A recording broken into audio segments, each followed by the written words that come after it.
As has happened a few times this generation with the Pro Evo series, PES 2020 sometimes brushes with greatness, but a struggle to evolve in some areas and a tendency to get in its own way in others makes it difficult to see this one converting many new fans, but it does represent a strong annual outing.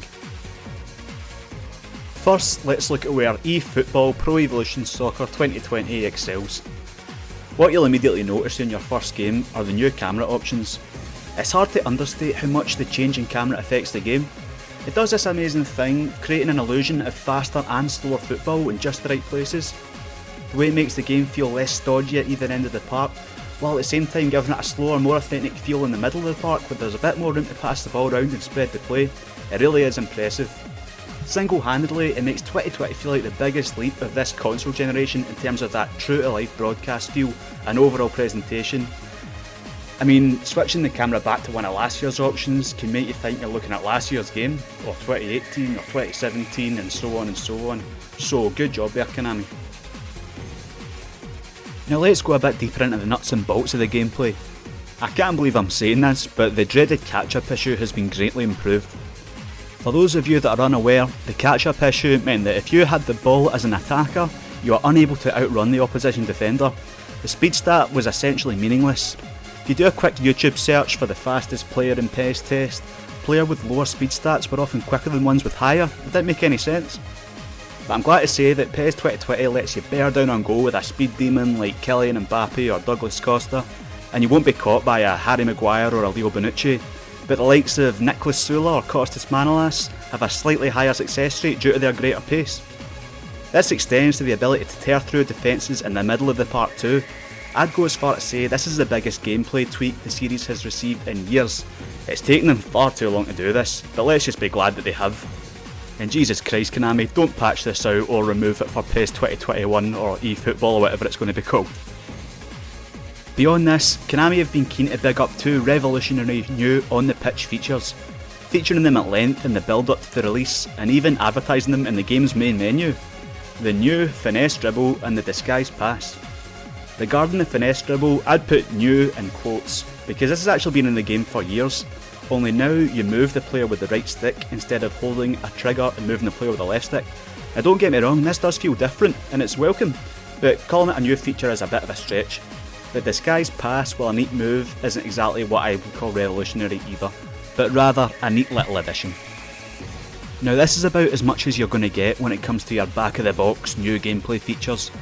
But with each PES entry feeling so similar over the PS4 cycle, I think it's important to discuss what this game does well and what we, as a fan base, tend to take for granted. First of all, the passing game is as great as always. It's a little more haphazard than usual, but this is all part of the learning curve. We go through this with each new entry. The player's attributes, how they receive the ball, their general posture, all come into effect, along with your ability and accuracy as a player. It strikes a good balance between accuracy and freedom, and as always, the ability to go full manual at the hold of a button is a godsend. Shooting has that satisfaction that I think FIFA has always lacked when the ball hits the back of the net. It's still in full force in 2020. Now I will say I'm currently finding some shots go a bit more central than I'd like them to, but again, we'll be playing this all year, it's a learning curve. The Finesse Dribble that I mentioned before shows an attempt to create a genuine skill gap between players, which I think PES has lacked for a long time, but we'll talk more about this later. Now I've gone on for the last 4 minutes or so about what 2020 does right on the pitch, but unfortunately it's not all positive. Now I want to preface this by saying lots of these complaints I'm about to give you are pretty minor, lots of you probably won't notice them or share them or find them a bit petty, but to be honest that's probably where I thrive. Playing a version of this game for so long, it's frustrating to see so many legacy issues and even new ones arriving in 2020, so let's talk about them. The R3 flick up has been ruined. With a relatively small array of tricks you can truly use to beat your man, again I'm talking about the skill gap here. The R3 flick up was a great way to deceive a defender. You could flick it up and pass it, flick up and shoot for yourself, flick it up and simply stand there to deceive the defender and draw the foul, or even flick it up and go for the flashy sombrero over the head. Now the attacker, he flips it up too high at head height. This leaves the defender able to simply charge in and head it away. Now sometimes you will flick it up at knee height, But this seems entirely random and not based on skill, and really there's not much satisfaction in pulling off something that you don't have direct input in. They've seemingly removed the R2 plus right stick knock-on. Now this used to be a great way to build up play between your defence or simply set up a really hard shot for yourself. Now I've seen people claiming that this is still in the game and it's just really hard to pull off. But what that tells me is that the team have turned this into another dreaded context sensitive animation. Don't get me started on these. I think the devs need to realise that there's no satisfaction in pulling off these moves if you're not having any input on their success. Now this goes for nutmegs too. In 2018 they'd have a decent success rate, maybe 50-50, but in 2019 and now 2020 the attacker will only attempt a nutmeg maybe 10% of the time when you hit R1. And even when it's attempted, I think I've only pulled one off in both games, and I'm talking the last 2 years or so. To me this is pure luck, this isn't skill. It isn't comfortable having to hold R2 to perform certain skill moves. Now I can see why they've had to do this because now the finesse dribble is on the right stick, but I don't know, something about holding R2 with my middle finger and having to manipulate the thumbstick with my thumb as well just seems to throw my hands off balance. This issue is confounded further when your player will finesse dribble when you're holding L2 and trying to perform a step over or roulette. I'd find it more comfortable to have holding the skill moves on L2 rather than R2, but then the problem there is L2 would also be responsible for super cancel, and then that kind of throws things off balance as well. To be honest, I don't know an elegant solution to this, so I'm all ears. Now remember a couple of minutes ago when I talked about the finesse dribble and I said, oh, more on this later? Well, here's later. So, this one's had a bit of traction in the community, it's worth mentioning here too though. Since the demo, defences have become more overpowered, or OP as the kids say, when the demo had given more power to the attacker. Now it's far easier for a defender to rush in and barge you off the ball, no matter if you're in the right position to shield the ball or squirm your way out of it. This is given a slightly more on-rails feeling, as if you're locked into the jostling animation and just counting the moments until you inevitably lose the ball, instead of giving the genuine opportunity to pull a rabbit out of the hat like the demo provided. I do find this strange because there was so much buzz about this finesse dribble before the game's release and during the demo, and now it seems to have slightly been nerfed, but we'll see. Now as you can see, the real emphasis of this review has been gameplay, but let's talk as well briefly about some of the other game modes. Let's talk about Master League. Now this has received quite a much needed facelift. Instead of being greeted with the same dull menus we've seen for the last several years, you're able to take on the role of a real life legend with the likes of Romario, Maradona, Hullet, Cruyff, etc. all featuring a fantastic likeness. Now as a Milan fan, I've naturally picked Hullet for my Master League and embarked on taking the Rossoneri back to the top. Now along with your new gaffer, the game has peppered the mode with much more cutscenes than before. A nice touch is featuring your players in these cutscenes too. You know, PES has such good likenesses, it's nice to see these put to use in other areas off the pitch as well. You're even given some dialogue options which may affect the owner's expectations of you, whether you plan on winning the league or just finishing top 4 or avoiding relegation. I don't think it's all of a sudden football's answer to Mass Effect. You know, I don't expect my manager to be able to, say, punch Stevie Nicol or make a pass at Frank Kessie as much as he might want to, but it's nice window dressing nonetheless. Aside from the cutscenes and dialogue options, the main Master League menu has received a nice facelift too, incorporating your club's colours to give it more of a personalised feel. I think I'll get plenty of fun out of this year. Now something I should address in this review is I'm not going to review any part of my club or any online feature, as I'm simply not going to play it. I mean, I do have a slight moral objection to including gambling in these games which kids are going to play, but the last thing you want to hear is me getting on my high horse accusing all developers and publishers of being lazy or greedy. God knows if there's enough of these opinions going about online, I'm not going to add to it. What I will say though is it is a bit annoying to see all these legends without being able to access them in the game modes that I play, namely Exhibition and Master League.